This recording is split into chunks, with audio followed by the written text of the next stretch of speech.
Bonjour à tous. Nous allons parler aujourd'hui des plantes grimpantes de façade, comme ici. Pour certains d'entre nous, elles ont quand même des inconvénients. Elles apportent de l'humidité, elles apportent des petites bêtes. Mais avouons quand même que ces plantes grimpantes, lorsqu'elles sont sur une façade, c'est aussi un bon moyen d'intégrer la maison dans le jardin. Regardez ici, vous avez un massif, on a l'impression que le massif se prolonge sur cette façade avec ses rosiers grimpants et avec cette vigne vierge.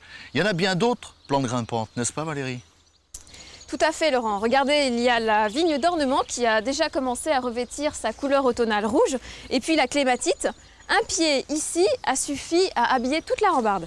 Et parmi les grimpantes accrocheuses, il y a cette hortensia grimpant qui est très jolie. Regardez, il a passé de saison, si je puis dire, il n'y a plus de fleurs, mais les feuilles sont encore très belles. Il y a bien sûr la vigne vierge, alors là on la connaît, elle agrippe quand même assez fortement nos façades. Et puis le lierre très traditionnel, qui a quand même l'inconvénient aussi de s'accrocher. Et puis Valérie, j'aimerais que vous me disiez, quelle est cette plante que nous voyons là, cette plante grimpante toute jaune, magnifique? C'est un houblon doré. Donc vous pouvez observer les inflorescences verdâtres.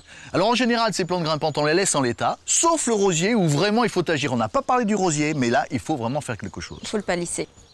Avant d'attacher les tiges, il faut d'abord bien les positionner vers l'extérieur, en les courbant bien de manière à ralentir la sève, afin de favoriser l'émission de tiges latérales très fleurifères. Vers le haut donc. Pour les attacher, bien sûr, on utilise le traditionnel raffia. Mais attention, pour ne pas mimer les branches. Eh bien, il faut former un 8 entre la branche et son support. Donc, il faut bien croiser pour éviter que le raffia n'entame le bois. Très bien. Ouais, on voit comment vous procédez.